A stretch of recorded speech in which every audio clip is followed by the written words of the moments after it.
नमस्कार, my TV समाचारमा स्वागत छ। म मुस्कान समानी। समाचार सुरु र प्रमुख समाचारका शीर्षकहरूबाट। अनसन अन्त्य गर्न डाक्टर केसीलाई सरकारी वार्ता टोलीको आग्रह। टिपर दुर्घटनामा चालकको मृत्यु। गुल्मीमा ढुङ्गा लागेर एकजनाको मृत्यु। लालु यादवलाई जमानत जेलबाट बाहिर निस्किन पनि नपाउने र कोलकाताले चीनलाई 10 रनले हरायो। अब समाचार विस्तारमा। नेपालमा पछिल्लो 24 घण्टामा अहिलेसम्मकै सबैभन्दा धेरै कोरोना भाइरस संक्रमण भेटिएको छ। बितेको 24 घण्टामा 5008 संक्रमित भएका हुन्। स्वास्थ्य तथा जनसङ्ख्या मन्त्रालयका अनुसार देशभरका प्रयोगशालामा 19320 जनाको PCR परीक्षण गर्दा 5008 जनामा कोरोना भाइरस संक्रमण पुष्टि भएको हो। यसैबीच उपत्यकामा मात्रै 2672 जना संक्रमित भएका छन्। काठमाडौँमा 2100, भक्तपुरमा 203, ललितपुरमा 369 जना संक्रमित भए। स्वास्थ्य तथा जनसङ्ख्या मन्त्रालयको नियमित प्रेस ब्रिफिङमा शनिबार प्रवक्ता डाक्टर जागेश्वर गौतमले दिएको जानकारी अनुसार पछिल्लो 24 घण्टामा 1229 जना डिस्चार्ज भएका छन्। संक्रमित मध्ये 70.2% निको भएका छन्। अहिलेसम्म डिस्चार्ज हुनेको सङ्ख्या 74,252 रहेको छ। वीरगञ्जको बाइपास रोडको बरमचौक स्थित शुभ लाभ पेट्रोल पम्प नजिक गाडीको टायर पटक्दा एकजनाको मृत्यु भएको छ। ट्रकको टायर मर्मत गरी हावा भर्ने क्रममा टायर पड्किएर रिङ्गल टाउकोमा लाग्दा बाराको जेतपुर सिमरा उपमहानगरपालिका वडा नम्बर 4 निवासी 44 वर्ष ऋषि फुयालको मृत्यु भएको जिल्ला प्रहरी कार्यालय पर्साले जनाएको छ। सामुदायिक सेवा केन्द्र तथा सामुदायिक प्रहरी सेवा वीरगञ्जले दशैं पर्वको उपलक्ष्यमा शुभकामना आदान प्रदान कार्यक्रम सम्पन्न गरेको छ। सामुदायिक सेवा केन्द्रका अध्यक्ष ग्यासुद्दीन ठकुराईको अध्यक्षतामा सम्पन्न भएको शुभकामना आदान प्रदान तथा सरसफाई कार्यक्रममा उपाध्यक्ष मोहम्मद अब्दुल हक, कोषाध्यक्ष प्रेम कुमारी खत्री, वडा प्रहरी कार्यालय बिर्ताका प्रहरी निरीक्षक, जिल्ला ट्राफिक प्रहरी कार्यालयका प्रहरी निरीक्षक लगायतको सहभागिता रहेको थियो। सरकारले वार्ता प्रक्रियालाई अनिश्चित कालसम्म लम्ब्याएर अनसनरत डाक्टर गोविन्द केसीको ज्यान लिने नियत राखेको आरोप केसी पक्षको वार्ता टोलीले लगाएको छ। केसी पक्षले देशभर दबावमुक्त कार्यक्रम जारी राख्न सबै नागरिकलाई अपील समेत गरेको छ। सरकार र डाक्टर केसी पक्षबीच शुक्रबार वार्ता भएको थियो, तर वार्तामा कुनै सहमति भएन। सरकार प्रक्रियागत कुरामा पछि हटेकाले सहमति नभएको आरोप केसी पक्षले लगाएको छ। केसी पक्षका वार्ता टोली संयोजक डाक्टर जीवन छेत्रीले वार्तामा बस्नु अघि अनौपचारिक छलफलबाट बनेको समझदारीका मस्यौदामा सरकारी टोलीले हेरफेर गरेको आरोप लगाएका छन्। डाक्टर छेत्रीले आज जारी गरेको विज्ञप्तिमा लेखिएको छ, असोज 23 दिनभर सरकारी पक्षले आलटाल गरेर वार्तामा ढिलाइ गर्यो। साँझ ढिलो गरी भएको वार्तामा सरकारी पक्ष 22 गते बनेको मस्यौदामा गम्भीर हेरफेर सहितको नयाँ मस्यौदा लिएर प्रस्तुत भयो। यसबाट राजनीतिक नेतृत्वको गैर जिम्मेवारी र संवेदनहीनता मात्र नभई बेमानी र वार्ता प्रक्रियालाई अनिश्चितकालसम्म लम्ब्याएर डाक्टर केसीको ज्यानै लिने नियत समेत उद्धागो भयो। नेपाल भारत जोड्ने दाङ्ग देउखुरीको लम्ही कोइलाबास सडक खण्ड निर्माणको काम सकिएको छ। यो हुलाकी सडक बनेपछि लम्हीबाट कोइलाबाससम्मको यात्रा सहज र छिटो भएको छ। सडक कालो पत्रे भएपछि 45 मिनेटमै लम्ही कोइलाबास आउजाउ गर्न सकिने स्थानीय बताउँछन्। लुम्बिनी प्रदेशको राजधानी रहने दाङको देउखुरी उपत्यकाबाट भारतसँग जोडिएको सबैभन्दा नजिकको नाका कोइलाबास हो। लम्ही बजारबाट कोइलाबाससम्मको दूरी जम्मा 33.5 किलोमिटर छ, जबकि कपिलवस्तुको कृष्णनगर पुग्न 80 किलोमिटर र बाँकेको नेपालगञ्ज पुग्न 125 किलोमिटर दूरी पार गर्नुपर्छ। सन् 2017 को जुन महिनाबाट लम्ही कोइलाबास सडक निर्माणको काम सुरु गरिएको थियो। सन् 2019 को डिसेम्बर महिनामा काम सक्ने लक्ष्य थियो, तर झन्डै 10 महिना ढिलो सडक निर्माणको काम सम्पन्न भएको छ। सडक निर्माणको जिम्मा कुमार कालिका जेबीले 76 करोडमा पाएको थियो। कम्पनीका साइट इन्चार्ज राजेन्द्र श्रेष्ठले भने, मस्यौदा भएको 6 महिनासम्म विभिन्न कठिनाइका कारण काम सुरु गर्न सकेनौँ। अहिले सबै काम सकेका छौँ। सडक निर्माण सम्पन्न भइसके पनि 2 वर्षपछि मात्रै सरकारले हस्तान्तरण गरिने श्रेष्ठले बताए। 2 वर्षसम्म सडक भत्किएका वा बिग्रिएमा त्यसको मर्मत सम्भार कम्पनीले नै गर्ने उनले बताए। लम्ही कोइलाबास सडक निर्माणको क्रममा मुआब्जा विवाद भएको थियो। सडक निर्माण सम्पन्न भइसक्दा पनि सेमरवा बोधीपुर ककरवा र कोइला आवासका कतिपय नागरिकले अझै मुआब्जा नपाएको हुलाकी सडक सहयोग समन्वय समितिका अध्यक्ष भेषराज पाण्डेले बताएका छन्। कोरोना भाइरसले माछा मासु र दुधमा आत्मनिर्भर हुन कठिन देखिएको छ। सरकारले केही वर्षभित्रै ती दुध माछा र मासुमा आत्मनिर्भर हुने लक्ष्य लिएपछि तत्काल पूरा हुने नदेखिएको हो। गैर अवश्य नेपाली सङ्घले आयोजना गरेको दोस्रो विश्व ज्ञान सम्मेलनमा कोरोनापछि पशुपालनको मुद्दा र समाधान कार्यपत्र प्रस्तुत गर्दै पशु सेवा विभागका निर्देशक बन्सी शर्माले माछा मासु दुध र अण्डामा आत्मनिर्भर नजिक देखिए पनि कोभिडले असर पुर्याएको बताए। कुल ग्राहसत्य उत्पादनमा पशुपालन क्षेत्रको योगदान 13% छ। कृषि क्षेत्रमै पशुपन्छीको योगदान 30% छ। 60% कृषक पशुपालन क्षेत्रमा संलग्न छन्। निर्देशक शर्माले पशुपालन क्षेत्र ग्रामीण अर्थतन्त्रको मेरुदण्ड भएकाले सरकारले पशुपालन क्षेत्रलाई प्राथमिकता दिँदै आएको बताए। व्यावसायिक पशुपालन गर्न सक्दा गरिबी निवारण र रोजगारी सृजनामा यसले महत्त्वपूर्ण योगदान पुर्याउँछन्।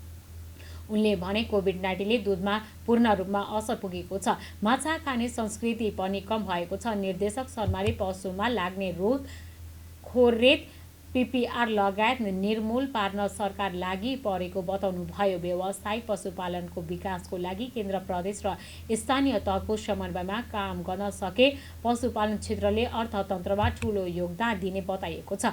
निर्देशन शर्माले गरिबीका कारण माछा मासु र दुधको उपयोग बढ्न नसकेको बताए। पछिल्लो समयमा कोभिडले मासुको उपयोग झन घटाएको र दुधको बिक्री हुन नसक्दा पाउडर बनाउनु पर्ने अवस्था आएको बताए। सरकारले उत्पादन बढाउन पशु चौपायाको कृत्रिम गर्भाधान समेत गराउँदै आएको छ। पाल्पाको निजदी गाउँपालिकाका जनप्रतिनिधि तथा कर्मचारीमा कोरोना भाइरस संक्रमण पुष्टि भएपछि गाउँपालिकाको अत्यावश्यक बाहेकमा सेवा बन्द गरिएको छ। गाउँपालिकाका अध्यक्ष, प्रमुख प्रशासकीय अधिकृत र कर्मचारीमा संक्रमण पुष्टि भए लगतै यही असोज 23 गते राति 12 बजेदेखि आगामी कार्तिक 1 गते राति 12 बजेसम्मका लागि गाउँपालिका सिल गरिएको हो। गाउँपालिकाले 50 जनाको स्वाब सङ्कलन गरी पाल्पा अस्पताल सञ्चालन गरेको कोभिड-19 प्रयोगशालामा पठाइएको थियो। तीमध्ये 10 जनाको रिपोर्ट पोजिटिभ आएको हो। कोरोना संक्रमित सबैको स्वास्थ्य अवस्था सामान्य छ।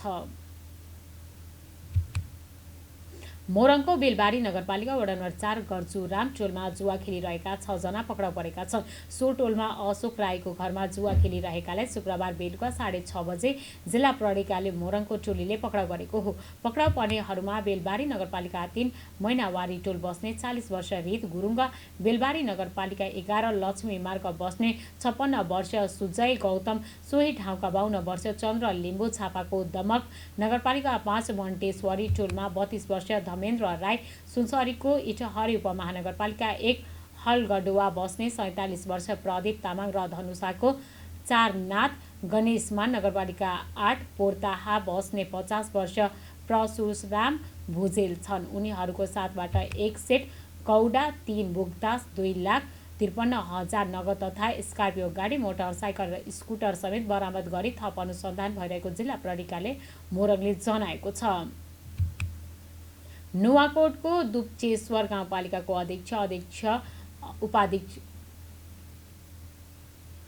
नुवाकोटको दुप्चेश्वर गाउँपालिकाको अध्यक्ष, उपाध्यक्ष सहित 11 जनामा कोरोना रोगको संक्रमण पुष्टि भएको छ। असोज 21 गते गरिएको स्वाब परीक्षणको नतिजामा गाउँपालिकाको अध्यक्ष बिन्द्र सिंह तामाङ, उपाध्यक्ष अन्जु आचार्य सहित 11 जनामा रोगको संक्रमण भएको नतिजा आएको गाउँपालिकाको स्वास्थ्य शाखाले जनाएको छ। गाउँपालिकाको अध्यक्ष तामाङले आफू र उपाध्यक्ष सहित 11 जनामा संक्रमण भएको नतिजा आएकाले सम्पर्कमा रहेका व्यक्तिहरूलाई सुरक्षित भएर क्वारेन्टाइनमा बस्न आग्रह गर्दै स्वाब जाँचको प्रबन्ध मिलाउने जानकारी दिए। अध्यक्ष तामाङको अनुसार कोरोना संक्रमण पुष्टि हुनेमा गाउँपालिकाको अध्यक्ष, उपाध्यक्ष, अध्यक्षका सवारी चालक, गाउँपालिकाको कार्यालय सहयोगी, 2 जना एम्बुलेन्स चालक र 5 जना शिक्षक रहेका छन्। गएको बुधबार 18 जनाको स्वाब सङ्कलन गरेर पठाइएको नमुनामध्ये 11 जनामा कोरोना संक्रमण देखिएको स्वास्थ्य शाखाले जनाएको छ। संक्रमण पश्चात गाउँपालिकाले प्रवाह गर्ने सबै सेवाहरू अनिश्चित समयको लागि रोकिएको छ भने गाउँपालिकाको कार्यालय रहेको स्थान समुद्रटार बजार सिल गरिएको छ। साझा पार्टीले शरदराज पाठकलाई प्रवक्ता नियुक्त गरेको छ। यसअघि पाठक सहप्रवक्ता थिए। 6 महिनादेखि सहप्रवक्ताको भूमिका निर्वाह गर्दै आएका केन्द्रीय सदस्य पाठकलाई प्रवक्ता नियुक्त गरिएको साझा पार्टीको केन्द्रीय सचिवालयले आज प्रेस विज्ञप्ति मार्फत जानकारी दिएको छ। उनी गत सङ्घीय निर्वाचनमा चितवन क्षेत्र नम्बर 3 बाट उम्मेदवार बनेका थिए। ग्रामीण विकासमा स्नातकोत्तर गरेका पाठकले साझा पार्टीमा सक्रिय हुन अघि विभिन्न सञ्चार माध्यममा सम्पादकीय नेतृत्व गरेका थिए। उनले अस्ट्रेलियामा रहँदा अस्ट्रेलियाको नेपाली पत्र साप्ताहिकको संस्थापक सम्पादन भएर काम गरेका थिए भने त्यसअघि उनी नेपालमा कालिका एफएम तथा रेडियो अन्नपूर्ण नेपालको समाचार प्रमुख र कान्तिपुर एफएमको सम्पादकीय टोलीका सदस्य थिए। सुदूरपश्चिम प्रदेश प्रहरीले विशेष सुरक्षा योजना तयार पारेको छ। दशैं तिहार र छठ पर्वलाई लक्षित गर्दै प्रहरीले सुरक्षा रणनीति तयार पारेको जानकारी दिएको छ। चाड पर्वमा हुन सक्ने सम्भावित घटना र अपराधिक क्रियाकलाप नियन्त्रण गर्ने गरी सुरक्षा रणनीति तयार गरेको प्रदेश प्रहरी कार्यालयका प्रवक्ता प्रहरी वरिष्ठ प्रहरी उपरीक्षक मुकेश कुमार सिंहले जानकारी दिए। यो समय बढी घटना तथा दुर्घटना हुने गरेका छन्। हामीले त्यो नियन्त्रण गरे रणनीति तयार गरेका छौँ। उनले भने दशैं तिहारमा हुने जुवा, तास र मदिरा सेवनलाई पनि नियन्त्रण गर्ने गरी रणनीति तयार गरेकोले बताए। एक सतमा हामीले 3 दर्जन बढी जुवाडीलाई पक्राउ गरेका छौँ। उनले भने पक्राउ परेकाहरूमाथि कडा कारबाही हुन्छ। आइतबारबाट नयाँ सुरक्षा रणनीति अनुसार प्रहरी अघि बढ्ने उनले जानकारी दिए। उनका अनुसार सुदूरपश्चिम प्रदेशमा 5050 प्रहरीले नयाँ सुरक्षा बनाएर नागरिकलाई सेवा दिने छन्। प्रदेशका 9 वटै जिल्लामा थप प्रहरी परिचालन गरी अपराध हुन सक्ने स्थानमा प्रहरीलाई चन्नाको रहन निर्देशन दिएको सिंहले जानकारी दिनुभएको छ। नेपाली काङ्ग्रेसको भोलि बस्ने भनिएको केन्द्रीय कार्य समिति बैठक स्थगित भएको छ। पूर्व कोषाध्यक्ष रामबाबु प्रसाईको 23 असोजमा निधन भएका कारण बैठक स्थगित गरिएको मुख्य सचिव कृष्ण प्रसाद पौडेलले बताएका छन्। यसअघि 19 गतेको बैठकमा 7 जना केन्द्रीय सदस्यलाई कोरोना संक्रमण पुष्टि भएसँगै 25 गतेका लागि सारिएको थियो। बाँके जिल्लामा थप 2 जना कोरोना संक्रमितको मृत्यु भएको छ। कोहलपुर नगरपालिका 9 पिपरीका 38 वर्षीय पुरुषको भेरी अस्पताल नेपालगञ्जमा र दाङको घोराई उपमहानगरपालिका वडा नम्बर 3 निवासी 15 वर्षीय किशोरको शिक्षण अस्पताल कोहलपुरमा गए राति मृत्यु भएको हो। असोज 13 गते नेपालगञ्ज मेडिकल कलेजमा भर्ना भएका 38 वर्षीय पुरुषलाई 21 गते राति भेरी अस्पतालमा लगिएको थियो। प्लाज्मा थेरेपी पनि गरिएका उनको शुक्रबार राति 11 बजे मृत्यु भएको छ। जस्तै कारणले बाँकेको कोरोना फोकल पर्सन नरेश श्रेष्ठले बताए। यसैगरी दाङको घोराईबाट उपचारका लागि शिक्षण अस्पताल कोहलपुरमा भर्ना भएका 15 वर्षीय किशोरको उपचारका क्रममा शुक्रबार राति करिब 8:30 मृत्यु भएको हो। उनमा निमोनिया समेत देखिएको थियो। उनको अवस्था अनुसार गरिनुपर्ने सबै प्रकारका उपचार गर्दा समेत बिरामीको अवस्था सुधार आउन नसकेर मृत्यु भएको श्रेष्ठले जानकारी दिनुभएको छ। 6 बुँदे माग राखेर 27 दिनदेखि अनसनर डाक्टर गोविन्द केसीको पक्षमा शनिबार माइती घरमा प्रदर्शन भएको छ।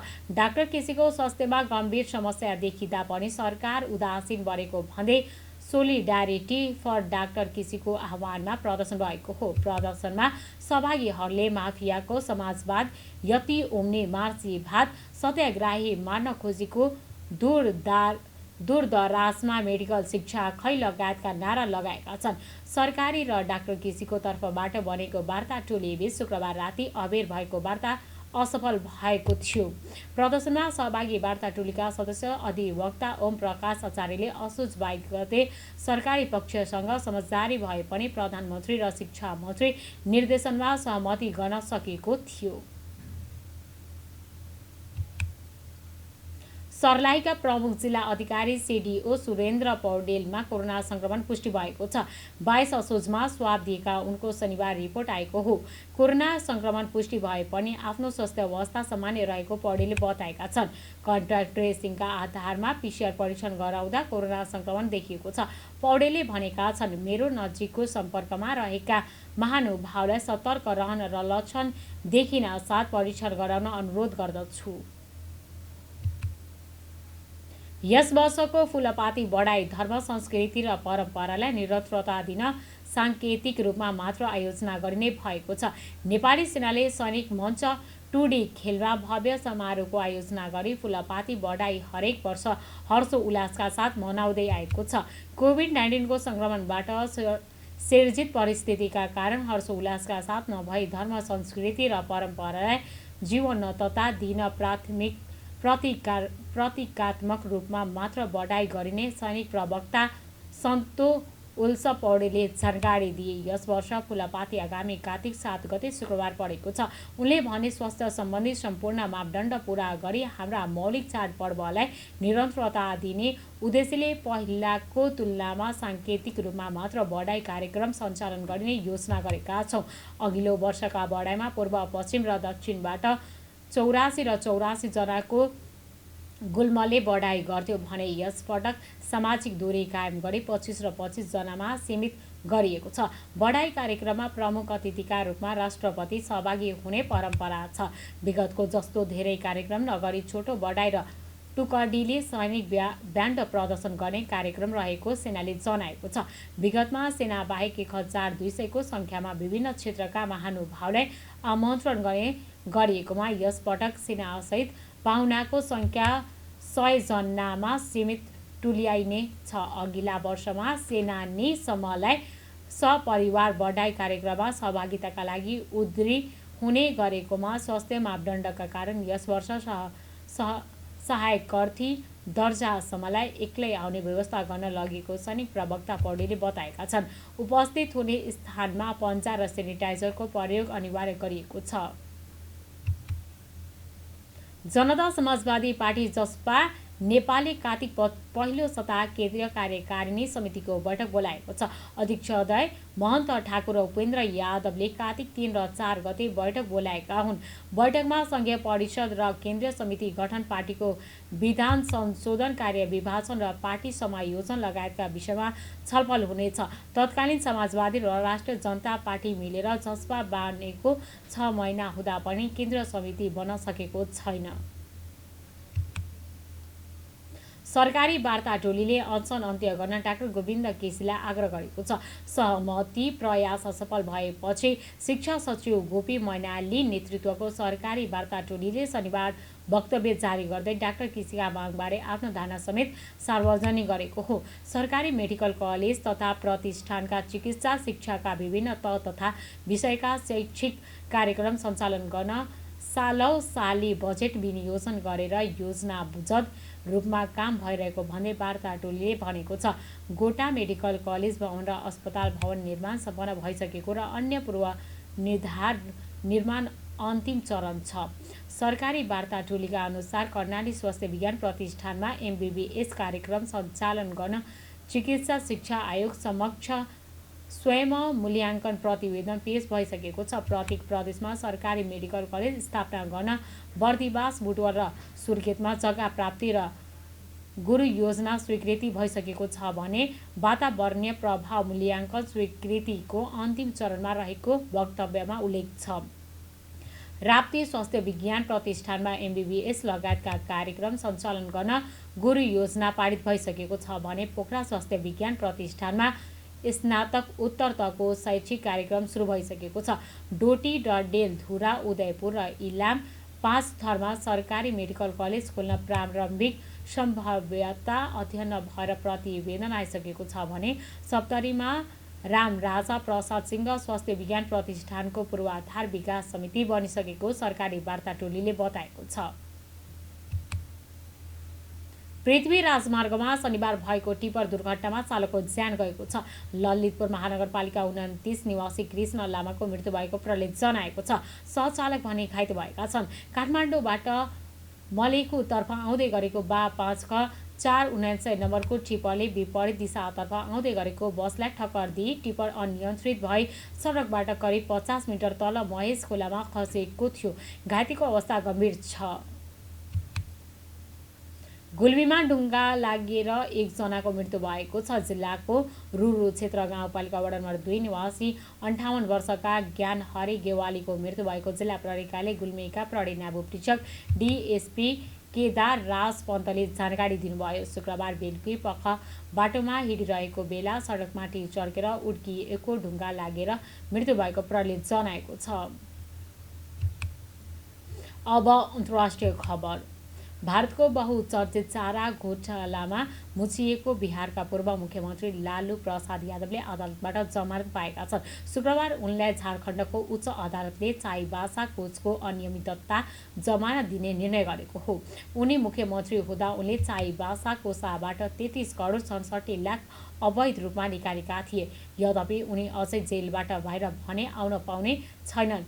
चारा घोटालाको दुम्का कोषको मुद्दाबारे जमानतको टुङ्गो अझै लागिसकेको छैन। अदालतले यसमा पनि जमानत दिएको अवस्थामा उनी जेलबाट बाहिर आउन पाउने छन्। दुम्कामा अनियमितताको विषयमा आगामी नोभेम्बर 9 मा अदालतमा उनको जमानतको लागि याचिका दायर हुने अपेक्षा गरिएको छ। शुक्रबार लालू यादवलाई अदालतले जमानत स्वरूप 50,000 र 2 लाख जरिवाना बुझाउन निर्देशन दिएको छ।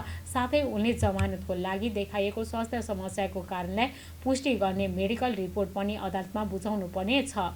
चाइबासा घोटाला मुद्दामा उनले आधा सजाय भुक्तान गरिसकेको कारण अदालतले उनलाई जमानत दिएको हो। लालू यादव यसअघि नै देवघर कोषको मुद्दामा जमानतमा छन्। उनी उक्त कोषबाट अवैध रूपमा 79 लाख रकम निकालेको आरोपमा दोषी पाइएका थिए र उनलाई 3.5 वर्षको सजाय तोकिएको थियो। दुमका कोषको अनियमिततामा उनलाई 7 वर्षको जेल सजाय तोकिएको थियो। उनले उक्त कोषबाट अवैध रूपमा 3 करोड 13 लाख निकालेका थिए। अहिले लालू यादव विभिन्न फरक घोटालाको मुद्दामा जेल सजाय भुक्तान गरिरहेका छन्। झारखण्डमा उनी माथि लागेको 5 मध्ये 4 मुद्दामा उनी दोषी पुष्टि भएका छन्।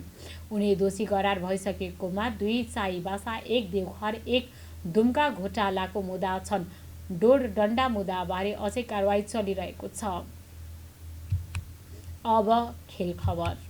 ओपनर राहुल त्रिपाठीको उत्कृष्ट प्रदर्शनको मद्दतमा कोलकाता नाइट राइडर्सले चेन्नई सुपर किङ्सलाई 10 रनले हराएको छ। आइपिएल क्रिकेट अन्तर्गत गए रातिको खेलमा कोलकाताले चेन्नईलाई जितका लागि 168 रनको चुनौती दिएको थियो। चेन्नईको टोलीले निर्धारित 20 ओभरमा 5 विकेटको क्षतिमा 157 रन मात्रै बनाउन सक्यो। कोलकाताको जितमा ओपनर राहुल त्रिपाठीले सर्वाधिक 81 रन बनाए। 51 बल सामना गरेका उनले 8 चौका र 3 छक्का प्रहार गरे। उनी म्यान अफ द म्याच भए। चेन्नईलाई जितका लागि अन्तिम ओभरमा 26 रन चाहिएको थियो, तर आन्द्रे रसेलले 15 रनभन्दा बढी दिएनन्। चेन्नईको सुरुवात राम्रो थियो। उसले 10 ओभरमा 1 विकेट मात्रै गुमाएर 90 रन बनाएको थियो, तर त्यसपछिको बाँकी 10 ओभरमा चेन्नईले मात्र 67 रन बनाउन सक्यो। चेन्नईका लागि सोन वाटसनले 50 रन बनाए, तर चौथो नम्बरका ब्याटिङ गर्न आएका कप्तान महेन्द्र सिंह धोनीले 11 रन मात्रै बनाए।